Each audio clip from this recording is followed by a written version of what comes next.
Nah, tengah malam itu kayak suara orang gamelan, suara pesta gitu, tapi jelas. Kayak suara yang ada pestanya Ya. dalam arti hajatan atau Kayak hajatan gitu loh, kayak kalau di Jakarta mungkin kayak dangdut gitu ya. Kalau ini tapi ini versi gamelan gitu loh, kayak gamelan ada tapi acara. nyata nggak suaranya? Nyata, suaranya nyata. Dan itu hampir semuanya dengar.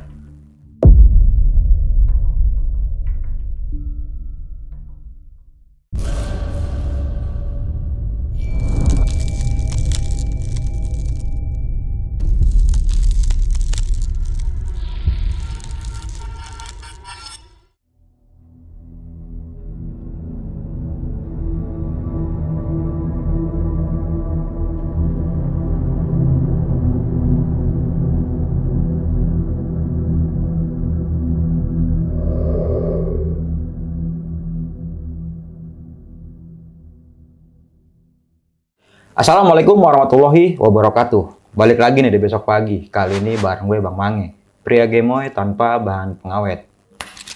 Gunung Argopuro adalah sebuah gunung yang mempunyai atau memiliki trek terpanjang di Pulau Jawa. Ada sebagian tempat yang disakralkan oleh masyarakat sekitar ataupun para pendaki. Contohnya seperti Cikasur dan Sabana Lonceng. Banyak cerita-cerita mistis yang dialami oleh pendaki di gunung ini. Dan salah satunya adalah narasumber gua pada malam kali ini, memiliki cerita horor ketika melawan pendakiannya ke Gunung Argopuro.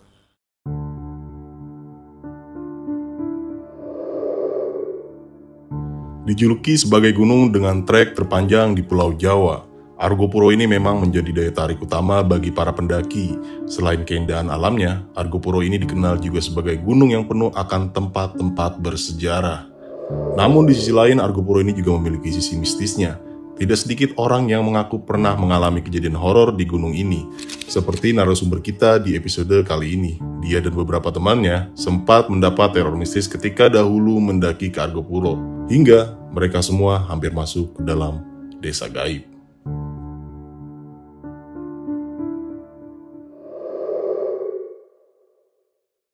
Langsung aja nih, gue sapa narasumber gue pada malam kali ini. Selamat malam Kak Yeni. Malam Bang. Apa kabar nih Kak? Alhamdulillah sehat. Sehat ya. Melakukan pendakian di Gunung Argopuro ini pada tahun 2023. 2023. Berarti baru tahun kemarin. Ya, akhir tahun sekitar bulan Oktober. Oh, bulan Oktober pertengahan. Dan pendakian ini masih ada dokumentasinya Kak? Ada. Ada banyak berarti ya? Masih ada. Dan ini bener-bener real yang Kakak alami pada saat pendakian? Real. Oke. Kayak ini kan tadi sempat cerita bahwa saja selama perjalanan banyak banget teror-teror ya. Dan salah satunya adalah sempat mendengar suara gamelan di Cikasur. Betul Bang. Iya. Dan itu tuh hampir setiap malam. Hampir tiap malam. Dan semuanya ini dengar. Maksudnya 5 orang ini dengar juga? Ya. Oh, oke. Dan ada lagi kejadian yang menurut gua ngeri-ngeri sedep sih ya. Tentang salah satu teman lu yang sempat mengeluarkan isi perut. Terus Muntah dia sampai gitu ya. nggak enak badan. Karena usut punya usut ternyata ada sosok yang nemplok ke badan dia. Kurang lebih seperti itu ya. Oke. Kita skip aja dulu ya. Kayaknya cerita lu gokil banget ini pada malam kali ini. Namun sebelum kita masuk ke ceritanya, bagi teman-teman semua yang belum subscribe, silahkan di-subscribe terlebih dahulu, like, comment, and share. Jangan lupa nyalakan loncengnya agar teman-teman semua nggak ketinggalan video terbaru dari Besok Pagi. Jangan lupa juga nih di follow Instagram Besok Pagi, karena di situ banyak banget informasi mengenai seputaran trip pendakian, sewa rental outdoor, atau bagi teman-teman yang pengen menjadi narasumber, bisa juga langsung DM aja ke Instagram Besok Pagi. Mau nggak mau, suka nggak suka, bahwa hal gaib itu ada di sekitar kita. Tanpa berlama-lama lagi, langsung aja kita masuk ke ceritanya.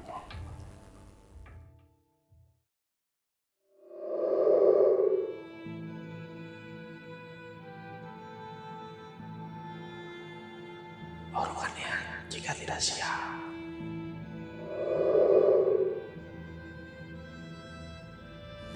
Ya Bang, ini kan kebetulan kejadiannya pendakiannya di Oktober 2023 ya. Cuma awal mulanya itu kan aku yang pengen naik ke Argopuro, cuma dengan kebetulan keterbatasanku yang belum pernah ke Argopuro nggak berani nih. Jadi aku punya temen namanya Bang Imam. Karena dia udah pernah ke sana, jadi aku berinisiatif minta tolong. Minta tolong buat dianterin ke sana? Iya, minta dianterin ke sana. Dan dia tuh mengokekan, oke, mau, cuma boleh 50 gitu ya. ya. Cuma dengan kayak ya udah ajak sekalian si Andi, si Willy dan yang lainnya gitu kan. Itu sekitar bulan April kalau nggak salah ya, sebelum Lebaran itu akhirnya dengan kayak yaudah langsung dibikin grup aja ya bang, aku bilang gitu kan. Bikin grup lah, sekitar baru tiga orang, aku, Andi sama Imam doang nih, bertiga. Terus kita kayak nyari masa dong, karena nggak mungkin pendakian ke lintas kayak gitu terus cuma dengan 3 orang. Abis itu udah bikin, terus berlanjut beberapa bulan, akhirnya nambah 1 orang temenku, akhirnya baru 4 orang, suruh nambah lagi, tadinya 7 orang, pas mendekati 1 bulan hari H itu ada yang nggak bisa.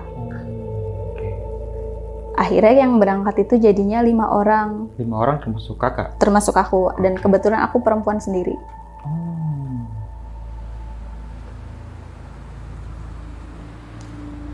Pas udah kurang lebih H-7, kita udah pesen tiket segala macem kan.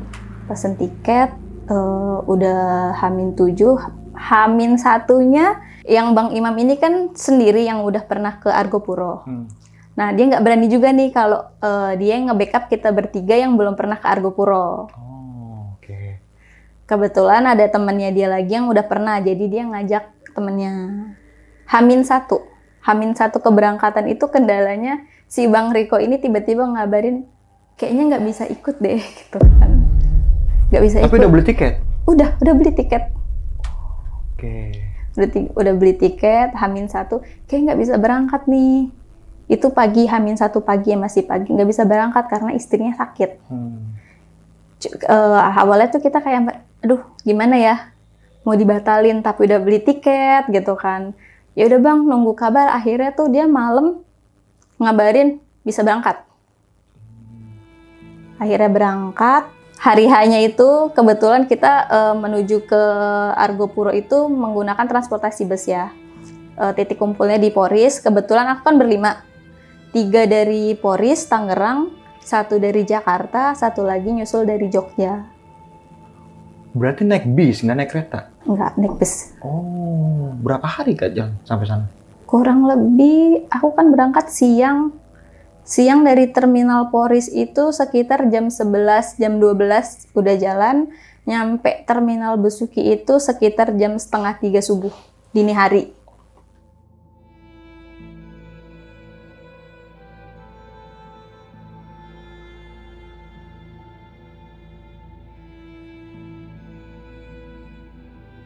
Temanku yang dari Jogja itu udah sampai duluan di terminal Besuki sekitar jam 2. Terus nunggu aku datang kumpul karena kita mau belanja sekalian di pasar. Jadi nunggu subuh sampai di situ di warung dekat terminal lah. Subuh kita belanja ke pasar. Udah selesai belanja, ngiter-ngiter segala macam persiapannya, perlogistikan lah itu. Udahlah selesai, kita tinggal mau menuju ke base camp. Saat mau ke base camp kan banyak ya kalau di sana tuh ojek-ojek pangkalan itu kayak nawarin, ayo dianterin ke base camp ini segala macam. Cuma kan kita karena bawaan banyak, kita pengennya naik mobil. Nyarter gitu ya? Nyarter, cuma kendalanya di situ pas mau nyewa mobil yang biasanya itu udah nggak boleh ternyata. Karena warga situ kayak jadi yang ojek-ojek ini jadi nggak kepake gitu istilahnya. Oh iya. Jadi udah nggak dibolehin untuk nyarter mobil yang di situ. Akhirnya kita inisiatif, mau nyari Grab aja deh gitu kan. Cuma udah diwanti-wanti juga kalau mau itu jangan di situ gitu kan. Akhirnya kita tuh jalan kurang lebih berapa meter, lumayan jauh lah dari terminal itu sampai ketemu Indomart. Kita nyari Grab, ternyata nanya sama pegawai Indomart, Mas, di sekitar sini ada Gojek atau Grab? Ternyata nggak ada juga. Jadi nggak bisa. Sampai kita tuh diikutin sama tukang ojek. Diikutin sama tukang ojek sampai diliatin itu orang kemana mungkin gitu kan. Karena ditawarin ojek itu ditolak semua kan. Akhirnya kita sampai siang jadinya di situ, sampai jam 9-an karena nggak ada yang transportasi mobil untuk kita sampai ke base camp. Akhirnya temenku yang namanya Bang Riko punya kenalan di base camp Breminya, minta tolong. Mas minta tolong jemput bisa nggak gitu kan. Akhirnya oh iya boleh, dengan kalau nggak salah itu sekali jalan, akhirnya diokein sekali jalan dengan tarif itu 250 sekali jalan sampai ke base camp ya. Itu semuanya? Semua. Jadi sekali jalan mobil itu aja 250 sampai ke base camp. Dan itu kurang lebih kita juga agak nunggu lama ya jemputannya itu. Setengah jam lebih, akhirnya jam 10-an sampai setengah 11 itu baru mobilnya baru datang.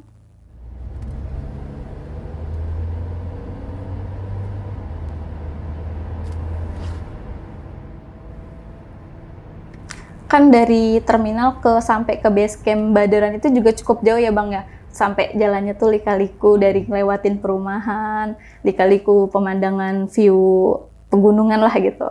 Itu kurang lebih perjalanan 1 jam.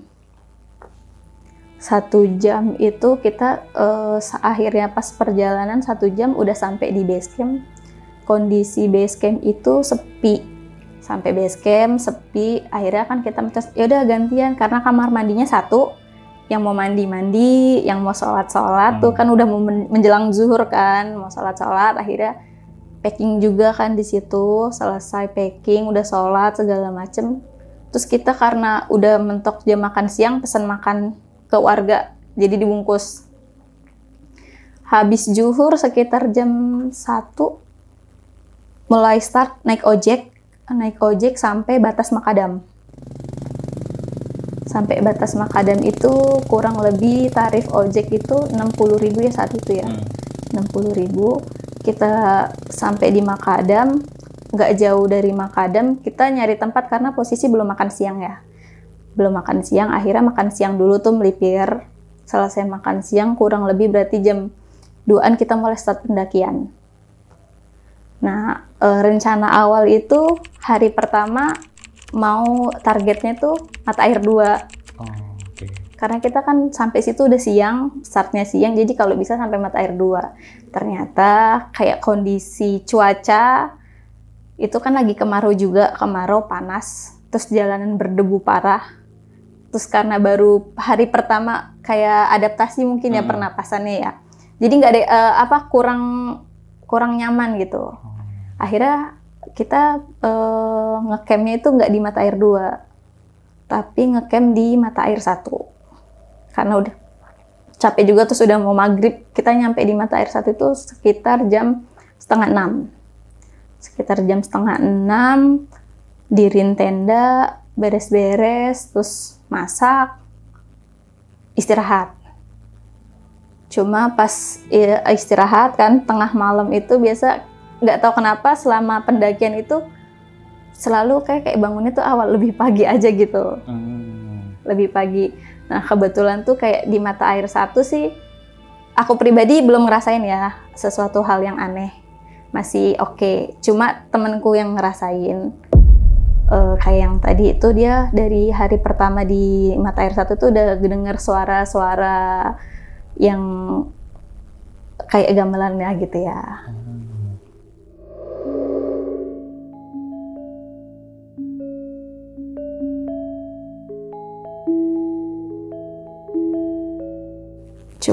Cuma itu, terus pagi kayak masak-masak, sarapan, terus kita kalau mau ngambil air juga agak ke pinggir jurang gitu ya, terus ngerasa sih aman-aman aja di hari pertama ya. Di hari pertama aman, selesai sarapan segala macam, udah packing barang, kita mulai start itu sekitar jam 7 atau setengah 8, aku agak lupa. Dari Mata Air 1 target kita ke Cikasur. Dari Mata Air 1 perjalanan kurang lebih 3 jam atau 4 jam gitu ke Mata Air 2 istirahat untuk makan siang. Nah di Mata Air 2 itu kebetulan kita ketemu rombongan lain, 2 orang, itu dari Tangerang kalau nggak salah ya, dari Tangerang, ketemu di situ. Mereka berdua, kita ngobrol segala macem, makan siang, udah selesai. Abis makan siang kita langsung lanjut perjalanan lagi. Kan itu kalau mau ke Cikasur itu kan kayak ngelewatin hutan sabana gitu ya. Agak bosen juga lihatnya. Cuma itu kan berarti kan dari Mata Air 2 ke Sabana kecil dulu ya, turun dulu ke kayak agak berkelok gitu jalannya, terus turun ke bawah ada pohon gitu, jadi dipikir juga awalnya itu Sabana besarnya. Ternyata bukan. Bukan, ketipu juga. Karena hampir-hampir mirip juga kan tempatnya. Akhirnya sampailah di Sabana kecil. Sabana kecil dan kita itu kayak ketemu orang cuma 2 orang itu aja. Nggak ada yang lain lagi, rombongannya nggak ada. Ketemu di situ tuh udah agak sore ya, sekitar jam 2. Terus lanjut lagi untuk ke Cikasur itu perjalanan itu yang tadi kayak keluar masuk Sabana lagi, hutan lagi.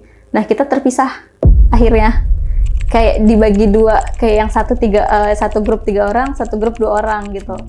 Nah aku di depan kan bareng sama Bang Imam dan Bang Riko, karena sebenarnya udah capek juga tuh karena udah sore ngejar sampai Cikasur. Kita kepisah sampai akhirnya lewatin Sungai Kolbu ya namanya. Cuma kita nggak yang nggak turun, nggak nyebrang, ya? Tapi melipir ke kanan. Karena teman kita ketinggalan di belakang 2 orang, berhenti di deket sungai itu sambil nungguin. Takutnya kan kenapa-napa ya Bang ya, karena posisi maghrib, takutnya di hutan gimana ada gangguan atau gimana, nggak ngerti kita. Nggak lama, harusnya perbedaan itu 10 menitan ya. 10 menitan, tapi itu agak lama sampai 20 menit nggak nongol. Jadi kita kayak di situ teriak-teriak juga. Manggilin mereka, takutnya kenapa-napa. Namanya udah malam, gelap gitu kan. Tapi nggak lama dia akhirnya muncul. Muncul dari situ, kita nge-camp di Cikasur itu, pas yang ada pohon itu loh Bang. Pohon yang besar itu. Di situ kebetulan kita berarti nyampe itu after maghrib sekitar jam 6:30 mungkin ya, karena nunggu itu ya maghrib, kita udah masih di sungai itu. Bangun tenda di situ, tenda aku pribadi itu rombonganku ya maksudnya itu 2, jadi dibagi ada yang 3, 1 tenda bertiga, 1 tenda berdua, dan sama akhirnya ketemu sama rombongan satunya lagi itu. Mereka berdua tapi tendanya masing-masing gitu. Jadi pas di Cikasur itu saat itu cuma ada 4 tenda. Nggak ada pendaki lagi? Nggak ada. Cuma ada 4 tenda itu aja. Sampai situ tuh udah kan kayak biasanya bangun diriin tenda, masak, makan, istirahat. Nah mulai di Cikasur tuh aku mulai ngerasain. Ngerasain apa tuh? Suara sih sama. Suara-suara gamelan. Cuma masih berpikir positif ya saat itu. Karena nggak kepikiran yang horor awalnya. Nggak kepikiran sama sekali. Jadi karena yang tadi bilang, kita selama pendakian, aku berdua sih lebih tepatnya ya. Jadi suka kebangun tengah malam jam 3-an gitu. Jam 2, jam 3 tuh udah pasti kebangun. Karena tidurnya lebih awal.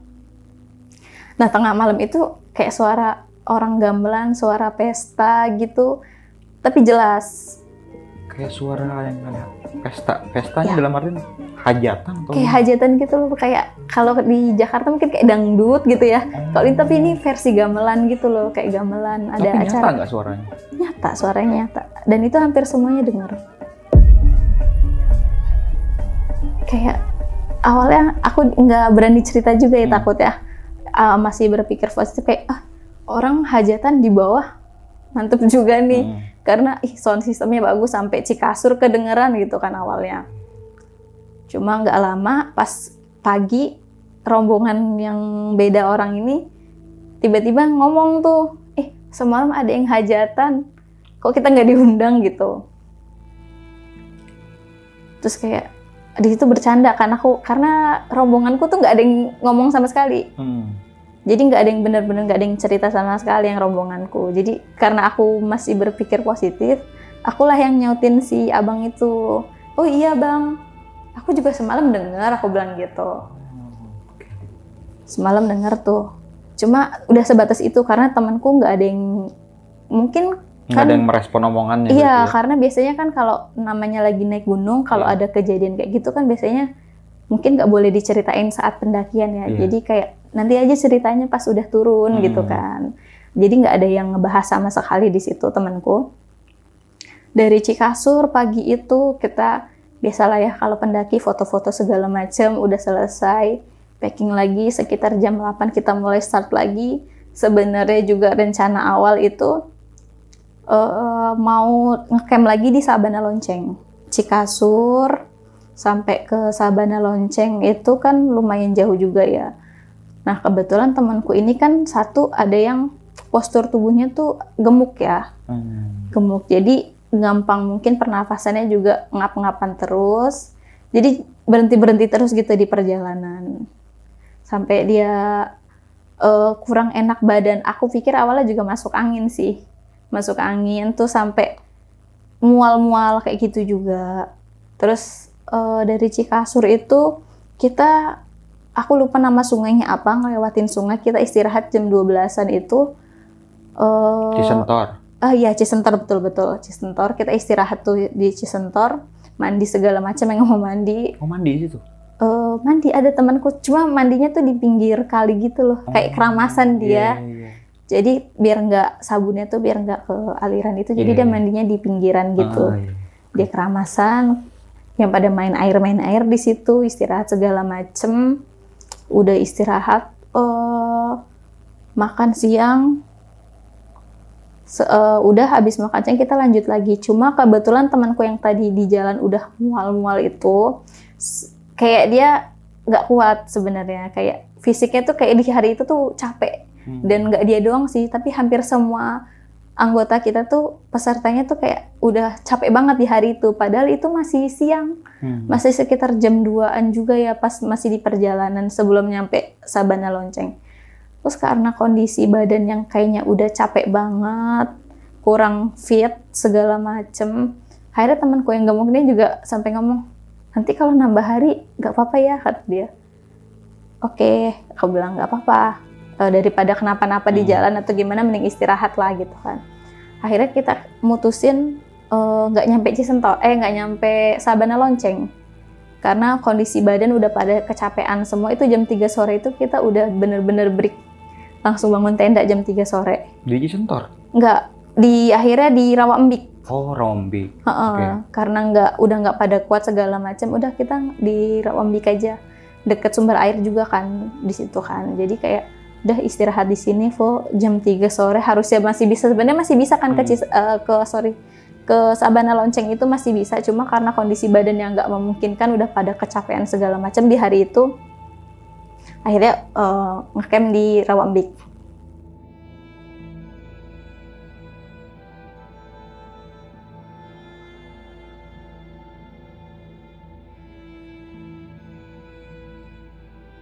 Nah, di Rawambik ini juga aku kan nyampe jam 3 sore. Jam 3 sore itu kita udah bangun tenda segala macem.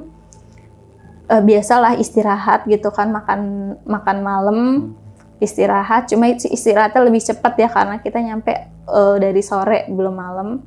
Nah, di Rawambik ini pas tidur itu kita tuh sebenarnya tidurnya di bawah tenda, kita tuh kayak di bawah pohon, terus di sininya tebing gitu, belakangnya tebing. Cuma pas malam itu anginnya tuh kenceng banget di situ. Anginnya kenceng banget, kayak kalau di Sabana mungkin kalau angin kenceng biasa ya. Cuma ini kayak di bawah pohon, tapi nggak harusnya anginnya nggak ke situ, tapi anginnya tuh kayak muter di tenda kita gitu. Kencang banget, dan itu anginnya kencang banget. Di malam itu ada berapa tenda? Sama orang Tangerang juga gabung? Enggak, karena kita udah kecapean jadi ketinggalan. Oh, oke. Mereka ngecamp di Sabana Lonceng, kita di Rawambik. Di Rawambik jadi cuma 2 tenda. 2 tenda rombonganku doang. Itu di situ temanku yang gemuk itu kan memang dia udah nggak enak badan juga. Itu dia nggak bisa tidur.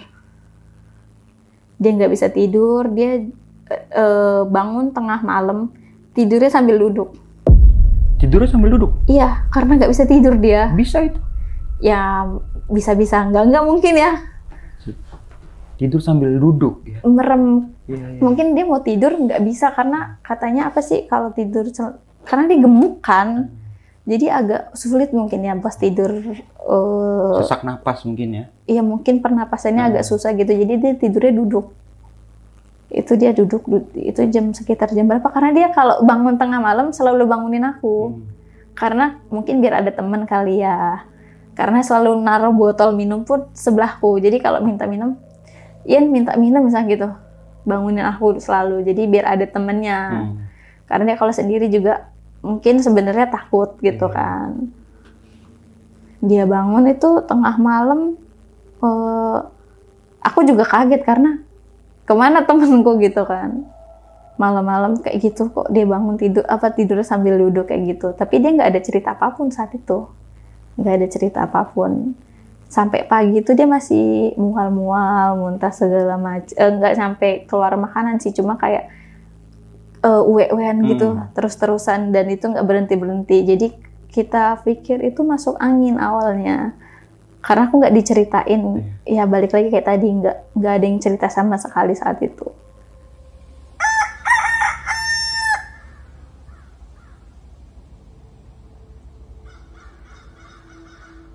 Sampai akhirnya pagi kita sarapan, selesai sarapan kita packing lagi karena perjalanan masih lumayan panjang kan. Dari Rawa Embik itu sekitar jam 8, kita harus mulai ke Sabana Lonceng ya, ke Sabana Lonceng buat summit. Kita sampai Sabana Lonceng itu sekitar jam 10. Kita naruh barang-barang di Sabana Lonceng ya, kita tinggal karena kita nggak ngecamp lagi di Sabana Lonceng. Kita tinggal untuk summit ke Dewi Rengganis. Puncak Rengganis. Puncak Rengganis.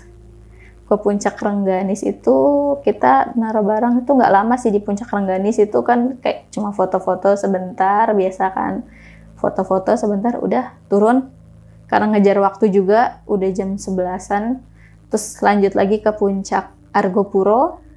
Puncak Argopuro itu kita udah jam sekitar setengah 12, istirahat juga itu, makan siang segala macam, dan posisiku saat itu juga lagi datang bulan sih.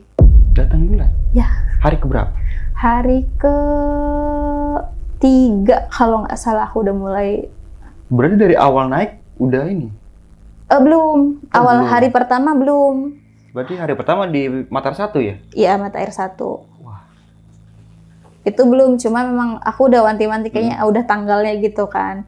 Jadi dimulai after dari Cikasur itu aku udah, baru tuh datang bulan. Terus untungnya stamina aman ya gitu kan. Dari Sabana Lonceng udah nyampe ke Puncak Argopuro ya. Puncak Argopuro kita lanjut langsung karena ngejar waktu juga ya, karena masih jauh ya. Nggak lama juga di Puncak Argopuro, langsung lanjut ke Puncak Hyang. Di Puncak Hyang juga kita nggak lama, cuma foto-foto sebentar. Habis itu turun, itu sekitar udah jam 1 turun.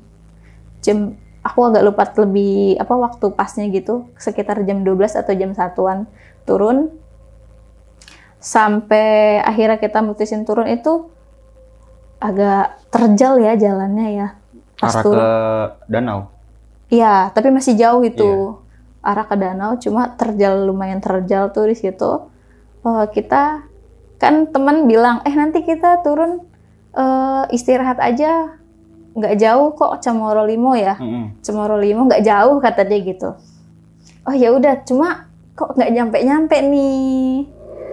Nggak nyampe di Cemoro Limo ini.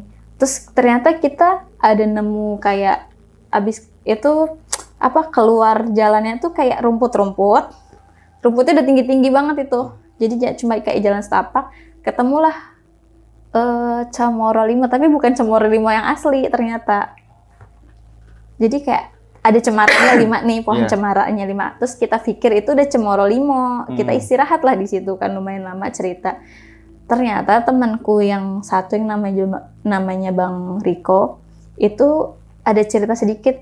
Cuma aku nggak, dia bilang sih gini, pas di Cikasur itu dia ada ngelihat sesuatu.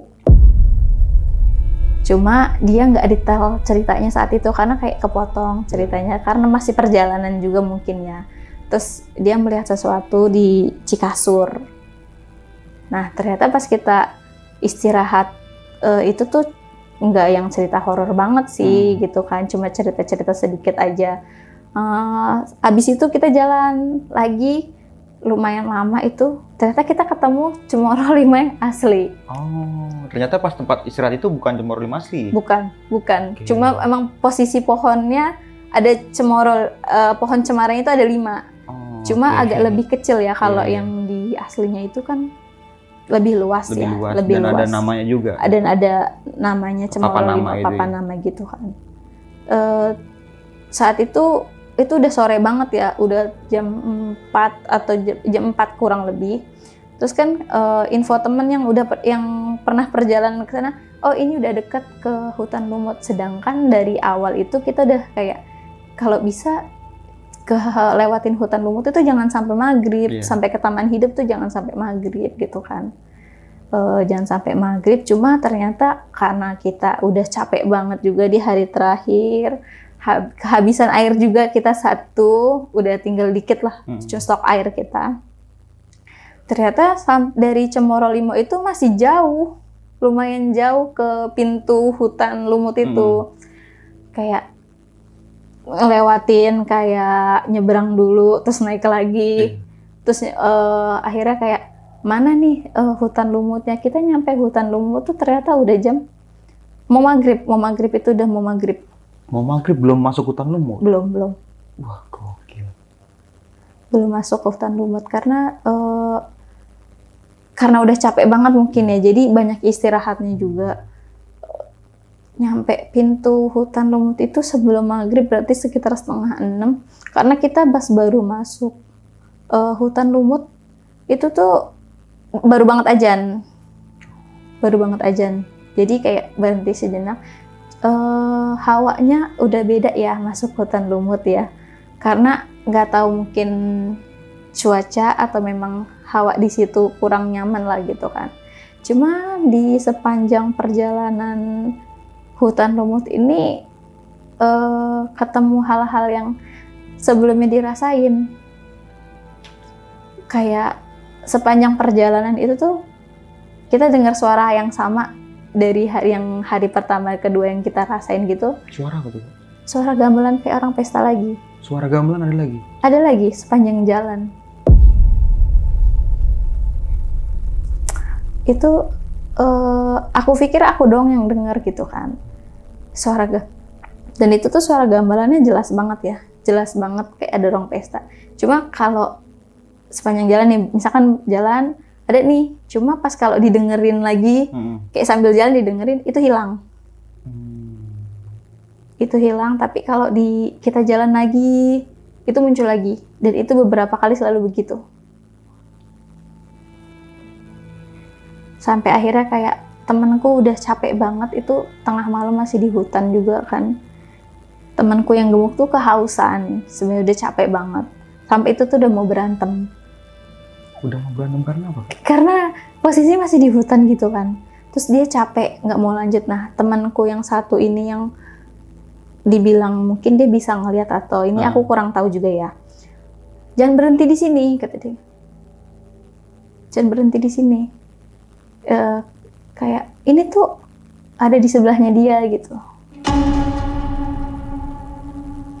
Kalau nggak salah inget dia tuh bilang ada sosoknya itu kayak tinggi besar di hutan itu. Cuma karena aku kan nggak bisa ngelihat ya, jadi saat itu cuma agak kasihan sama temanku yang kecapean juga gitu kan. Jadi nggak tahu harus mau ngapain karena kondisinya udah malam banget. Itu udah sekitar jam 6:30 atau jam 7 malam masih di dalam hutan. Sampai di dalam hutan itu kita tuh kalau telat sampai ke taman hidup itu kemungkinan dievak. Karena kita sampai taman hidup itu sekitar jam 7 malam, 7:30. Jadi si petugas kan kita tuh kan simak online ya.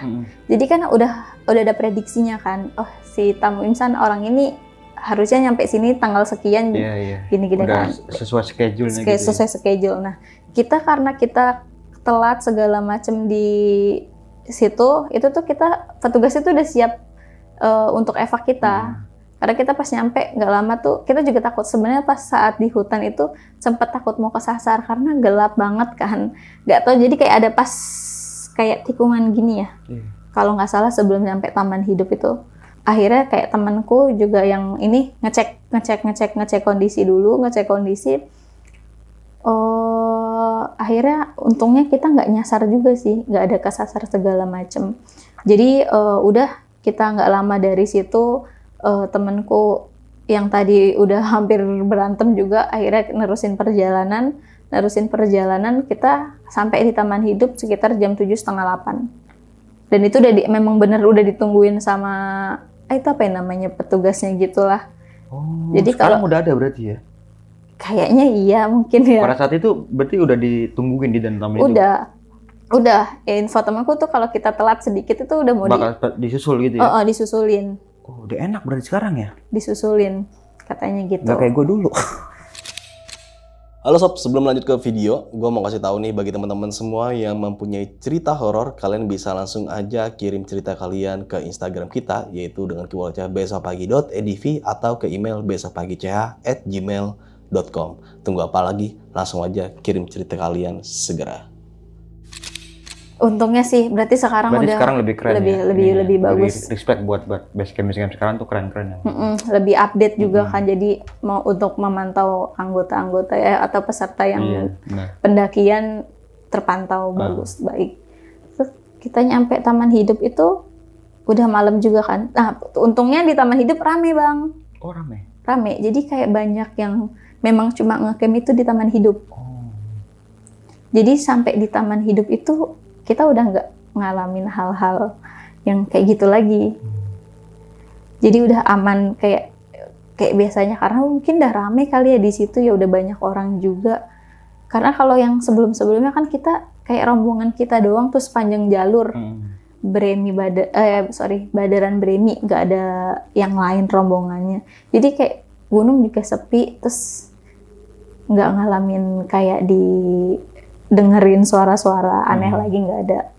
Jadi sampai di Taman Hidup kita bangun tenda, makan, istirahat segala macem. Itu udah sisa capek-capeknya deh. Sisa capek-capek doang, udah istirahat.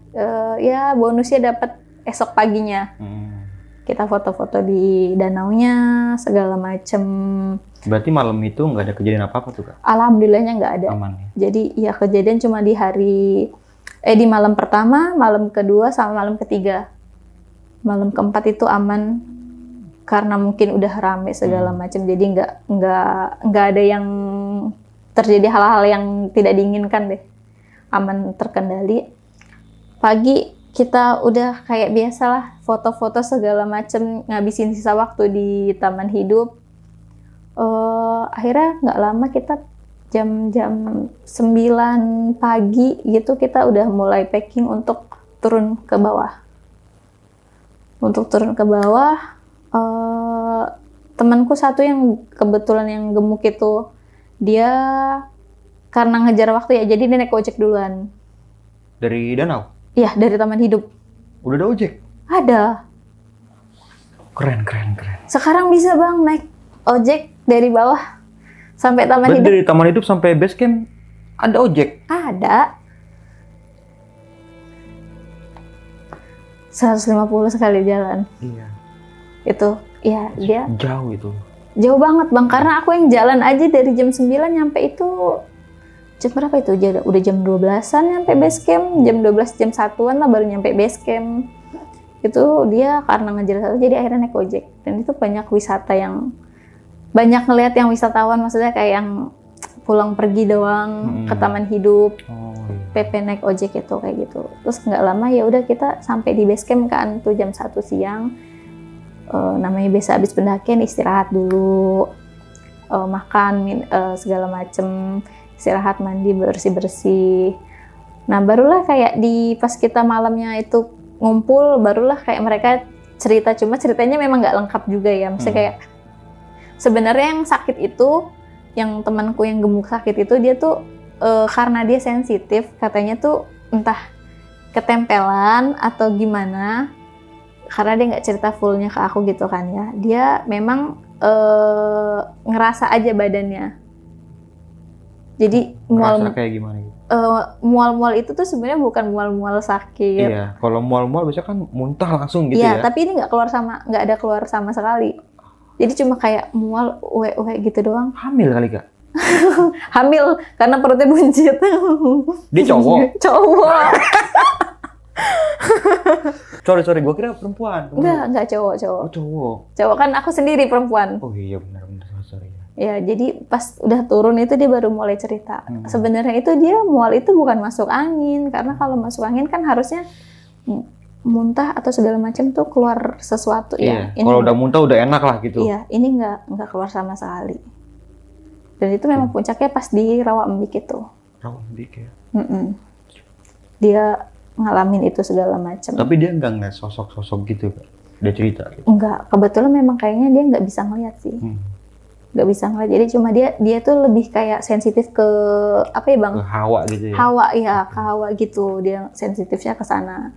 Di saat itu dia akhirnya baru ngomong, sebenarnya tuh kemarin nggak sakit, bukan sakit kayak masuk angin, tapi emang dia udah hawanya udah nggak enak gitu, perasaan nggak enak kayak ditempelin segala macam. Ada yang mungkin yang nempel, cuma kan dia juga nggak bisa ngeliat.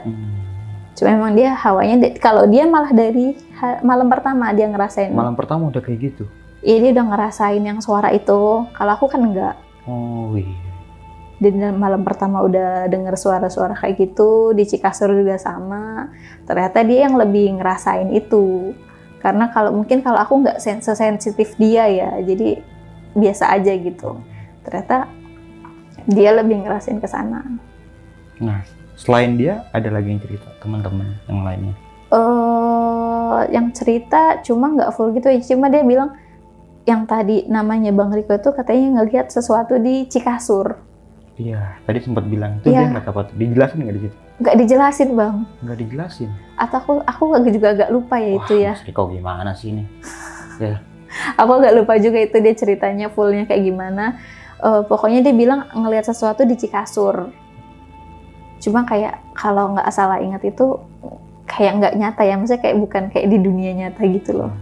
Jadi dia kayak pernah ngelihat sesuatu yang nggak bisa dilihat orang umum gitu loh. Gimana yang ngejelasinnya agak susah. Sosok makhluk atau desa gitu? Desa? Sebuah pemukiman warga berarti ya? Kurang lebih gitu ya. Kayak gitu ya. Makanya dia nggak jelas ceritanya gitu ya. Mungkin karena rada-rada takut ya. Mungkin.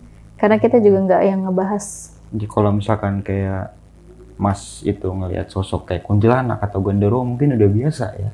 Tapi kan ini kan berbeda. Di Cikasur yang di samping itu cuma ada pendopo rusak kan? Iya, udah nggak ada pendoponya. Ya, udah hancur. Udah nggak ada, aku nggak lihat sih, udah nggak ada ya kayaknya. Kalau nggak salah ingat dan ya. Setelah itu kan Sabana ya?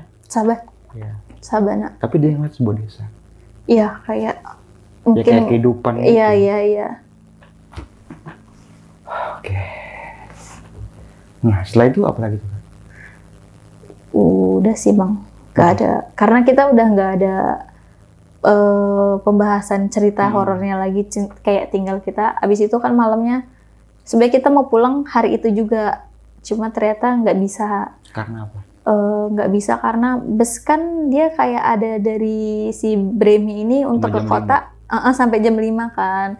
Ternyata kita juga masih capek, terus awalnya kita mau minta dianterin sama yang pihak base camp. Jadi dia bisa nyewain mobil juga kan. Cak Arifin. Betul, Cak Arifin. Kita di base campnya Cak Arifin. Cuma saat itu mungkin harganya nggak masuk di kita ya. Jadi nggak jadi deh. Akhirnya nunggu besok paginya. Besok pagi baru Berarti tuh. stay bermalam di situ dulu ya? Stay bermalam di situ. Dari semalam. Pihak base camp nggak sempat cerita. Ngalamin apa aja nih gitu nggak? Ada cerita, cuma kebetulan aku nggak ikut nimbrung mereka cerita gitu loh. Oh, lagi melakukan sesuatu mungkin ya? Aku agak misah sedikit. Terus fokusku lagi nggak ke sana. Tapi teman cerita apa tuh? Enggak. Saat itu doang cerita. Cuma pas ada Cak Arifin juga ceritanya bukan yang horor sih sebenarnya. Cerita biasa aja. Cuma kayak cerita dia pernah ngedaki kayak pulang pergi tuh sehari tuh gitu. Sehari. Dia cerita sendiri, dia tuh pulang pergi sehari dan itu lintas. Dari itu lintas, jadi gokil. Kita agak kaget ya, kita aja 5 hari. Dia cuma ngerjain lintas itu cuma 1 hari. Mungkin dia punya jalan pintas mungkin ya. Jalan yang sama dia bilang. Jalur yang sama berarti? Jalur yang sama. Malah dia kan dari Baderan. Dari Bremi, sorry. Dari Bremi. Sedangkan jalur Bremi kan agak nanjak gitu ya. Agak lumayan ini. Jadi udah, dia cerita cuma sekedar pendakian aja sih, nggak ada cerita horornya. Nggak ada cerita horor berarti? Nggak ada. Nah, ini kan pendakian di tahun 2023 nih Kak. Pada saat itu sampai sekarang, kenapa lu bisa masih mengingat betul tentang dari jalurnya, pos-posnya gitu loh. Dan sebuah perjalanan pendakian itu, lu masih ingat banget sampai sekarang itu karena apa Kak? Mungkin karena ngalamin hal yang di luar biasanya pendakian ya, karena jarang banget, terutama aku jarang banget yang ngalamin kayak hal-hal mistis kayak gitu. Walaupun bukan di Gunung Argopuro aja ya? Iya, walaupun gunung-gunung lain itu nggak pernah berarti? Jarang lah ya? Hampir nggak pernah. Hampir nggak pernah? Hampir nggak pernah. Oh, berarti di Gunung Argopuro ini mempunyai cerita yang menarik ya, makanya sampai ingat sampai sekarang ya? Iya. Karena cerita kejadian itu. Karena kejadian itu, bener kayak, oh tiap malam di sini jadi sama temanku, oh inget nih, ini kayak gini dan nih. Dan ditambah lagi cuma 5 orang doang ya? 5 orang. Itu pun ngecamp di Cikasur baru ada rombongan Tangerang ya? Iya, cuma kita ketemu sama rombongan Tangerang itu sebenarnya di Mata Air 2 ketemu pas perjalanan sih. Cuma ngecamp semalam barengan anak Tangerang ini di Cikasur. Di Cikasur. Dan itu cuma rombongan kita sama rombongan yang Tangerang itu. Oke, di Raumbik nggak ada siapa-siapa lagi? Nggak ada, cuma 2 tenda aja. Cuma rombonganku doang. 2 tenda. 2 tenda tok lah. Gokil sih nih, emang Gunung Argopuro itu emang keren banget sih. Maksud gue juga sempat kesana di tahun 95. enggak, di tahun berapa? 2008, 17-18 kalau nggak salah. Dan pada saat itu emang bener yang tadi kayak Yeni bilang itu, beda beberapa jam aja telat pasti bakalan dijemput kan sama pihak pihak apa kalau di base camp itu mungkin volunteernya ya. Mungkin ya. Apa sih kalau kayak gitu nyebutnya namanya? Aku juga bingung nyebutnya. Ranger ya. Ranger ya. Mungkin dijemput sama rangernya ya. Yeah. Kalau selang beberapa jam nggak turun pasti bakal dijemput ya. Bakal dijemput telat. Udah keren banget sekarang sistem kayak gitu berarti. Iya, keren sih. Zaman gua dulu kagak ada loh kayak gitu. Berarti sekarang alhamdulillahnya makin lebih baik. Lebih baik gitu, lebih mantap. Dari respect ranger juga cepet-cepet gitu tanggapnya gitu, nggak nunggu sampai jatuh korban dia langsung tanggap gitu. Keren sih respect buat ranger-ranger gunung sekarang gitu ya. Kayak ini sebelum melakukan pendakian di Gunung Argopuro ini sempat browsing nggak sih tentang artikel Gunung Argopuro ini? Kalau tentang artikel, kebetulan aku tuh jarang banget yang namanya kalau mau mendaki cari tahu tentang mistisnya enggak. Karena takut kepikiran. Oh, oke. Karena aku tipe orang sebenarnya takut sama hal kayak gitu, kayak sebenarnya penakut tapi suka naik gunung. Kok bisa? Nggak tahu juga sih, Bang. Nah, ada yang menarik nih. Pada saat pendakian kan kayak ini datang bulan ya? Iya. Pas di pertengahan perjalanan. Menurut kayak ini tentang perempuan yang mendaki gunung terus datang bulan itu gimana? Kan banyak nih sekarang cerita karena kurang bersih lah pembersihan atau gimana, jadi dia diteror sama makhluk gunung atau gimana gitu Kak. Atau banyak kejadian-kejadian yang aneh lah.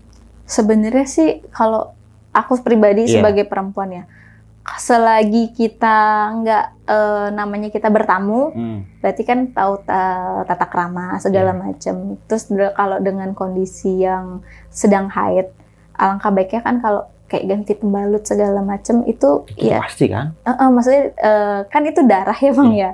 Takutnya kan mitosnya kan kalau makhluk-makhluk kayak gitu kan suka mencium aromanya gitu, suka kan. Ya. Jadi kayak kalau ganti pembalut, kalau aku pribadi tuh ganti udah aku kasih minyak kayu putih sih. Oke. Jadi mungkin ada lagi yang baru nih berarti ya minyak kayu putih ya. Itu kan aku sendiri. Kopi ya. Iya, karena aku nggak bawa kopi jadi aku pakai minyak kayu putih. Jadi aku bungkus pakai plastik sebisa mungkin kan bawa sampahnya juga ya ke bawah ya, jangan dibuang di situ. Jangan dibuang situ, kalau mau itu kan biasanya dikubur ya. Tapi karena kalau aku pribadi takutnya karena memang parno sih sebenarnya sama hal-hal horor. Jadi aku udah nyiapin kayak aku harus bungkus ini dan aku bawa turun dan itu aku kasih minyak kayu putih yang banyak. Jadi biar nggak menimbulkan bau amis dari si darah itu kayak mancing sesuatu yang tidak diinginkan juga kan. Ilmu baru tuh berarti ya. Pakai minyak putih berarti bisa ya? Bisa. Oke. Nah, kalau bisa tuh kalau perempuan lagi datang bulan ya siapin obat pribadi ya. Kalau aku sih untungnya aman tenaga ya. Maksudnya fisiknya nggak yang langsung down gitu. Cuma kan beberapa perempuan ada yang kalau hari pertama, hari Itu pasti kedua ini sakit, banget ya. sakit Dan biasanya. marah-marah mulu ya. Bener nggak sih kalau kayak gitu? Bener ya? Bener sih. Iya. Biasanya seminggu sebelum, Bang. Oh, pas baru-baru mau ya. Iya, sensitif. Tapi sebelum pendakian ini kayak ini udah tahu kan tentang siklus datang bulannya itu. Udah Berarti tahu. udah persiapan, udah mantep ya? Udah Kayak mulai persiapan. bawa pembalut itu yang lebih udah siap berarti. Udah, iya. Alhamdulillahnya aman, terkendali. gitu ya. Nggak ada hal yang tidak diinginkan terjadi lah kalau maksudnya untuk hal datang bulan itu nggak ada. Dan juga kalau orang datang bulan, bener nggak sih kalau makan itu nggak mau? Ada yang bener. Bukan nggak mau sih, Bang, lebih kayak nggak mau, males makan nasi. Nah itu. Iya. Itu yang bahaya itu tuh.